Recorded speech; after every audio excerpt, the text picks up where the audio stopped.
So we've looked at ordinary bills in great detail in the previous couple of videos. Now we are going to be looking at money bills. Article 110 clearly states the definition of money bills in the Constitution. A money bill may only originate in the Lok Sabha and not in the Rajya Sabha. Once the bill is passed by the Lok Sabha, it goes to the Rajya Sabha. The Rajya Sabha has limited powers with regards to the money bill. It cannot reject a money bill. The Rajya Sabha has to return the bill to the Lok Sabha within 14 days. If it does not, the bill is deemed to have been passed by the Rajya Sabha. The Rajya Sabha hence has only two options before it with respect to a money bill. It can either pass it with amendments or it can pass it without amendments. So this is a brief of money bills. So a money bill can only originate in the Lok Sabha, and the Rajya Sabha has very limited powers with respect to the money bill. The Rajya Sabha cannot reject a money bill. The Rajya Sabha has to return the bill to the Lok Sabha within 14 days. If it does not, the bill is deemed to have been passed by the Rajya Sabha. The Rajya Sabha only has two options before it. The first one is to pass it with amendments, and the second one is to pass it without amendments. So if the Rajya Sabha makes amendments to the bill, the Lok Sabha may accept it or reject it. Even if the Lok Sabha rejects the amendments that has been made by the Rajya Sabha, the bill is deemed to have been passed in its original form by both the houses of the parliament. So it is up to the Lok Sabha whether or not to accept the amendments that have been made by the Rajya Sabha. It is not up to the Rajya Sabha to decide anything about the money bill at all. So even if the Lok Sabha decides that it does not want to take up the amendments that have been made by the Rajya Sabha, the Lok Sabha can just pass this bill and in its original form, and the bill is deemed to have been passed by both the houses of parliament in its original form. On the other hand, the Rajya Sabha can also pass the bill without making any amendments. In this case, it is deemed to have been passed by both the houses of parliament in its original form, and it is then sent to the president for his assent. So remember that money bills are introduced in the parliament with the prior recommendation of the president. So when the money bill is passed by both the houses of the parliament, the president usually gives his assent. However, it is not binding on the president to give his assent to the money bill, as it is the case with Rajya Sabha. So it is not binding on the president to give his assent to the money bill. The president may withhold his assent to the money bill. However, he cannot send the bill back to the parliament for reconsideration. I repeat, the president may hold his assent to the money bill. However, he cannot send the bill back to the parliament for reconsideration. So now we'll look at Article 110. The first question we have to look at is, how does the speaker decide whether a bill is money bill or not? So first we have to understand that it is decided by the speaker whether a bill is a money bill or not. We have seen the basic definition of a money bill. A money bill is a bill is considered to be a money bill if it contains only provisions dealing with all or any of the following matters, that is, imposition, abolition, remission, alteration or regulation of any tax. The second one, the regulation of the borrowing of money or the giving of any guarantee by the government of India, or the amendment of law with respect to any financial obligations undertaken or to be undertaken by the government of India. The custody of the consolidated fund or the contingency fund of India, the payment of monies into or the withdrawal of monies from any such fund. And the fourth one is that the appropriation of monies out of the consolidated fund of India, the declaring of any expenditure to be expenditure charged on the consolidated fund of India, or the increasing of the amount of any such expenditure from consolidated fund of India.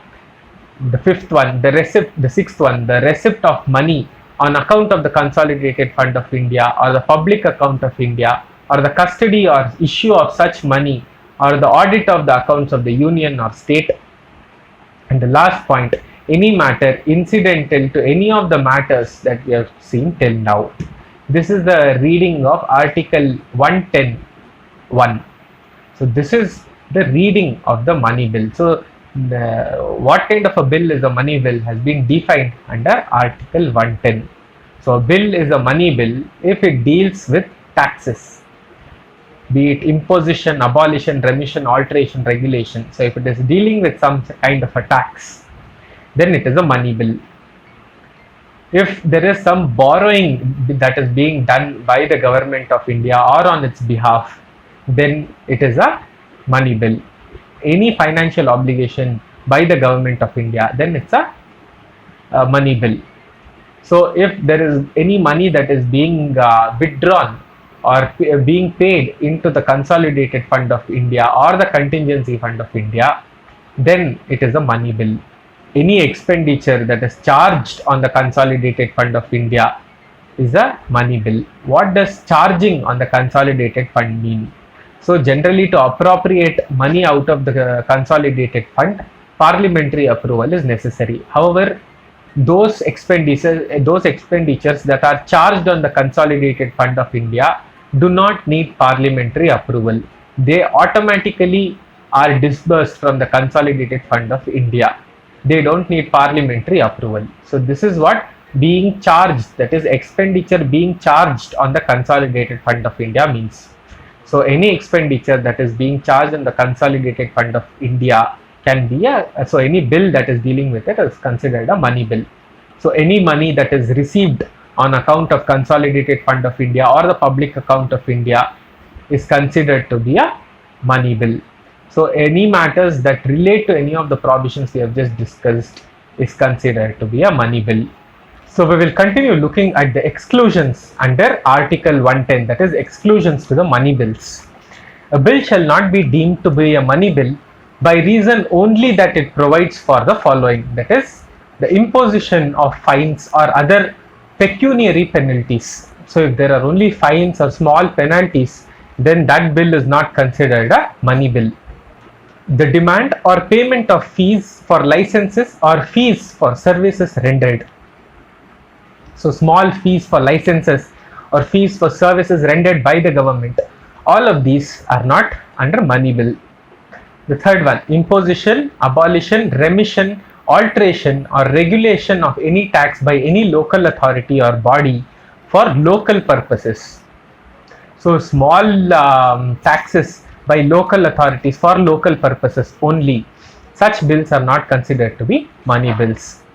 So these three categories, where you have small fines or penalties, or you have small fees for licenses or services rendered, or local taxes for local authority to be used for local purposes, all of these shall not be deemed to be money bills. We'll next look at Article 110 of 3. So the decision of the speaker is final. If any question arises whether a bill is a money bill or not, the decision of the speaker of the Lok Sabha shall be final.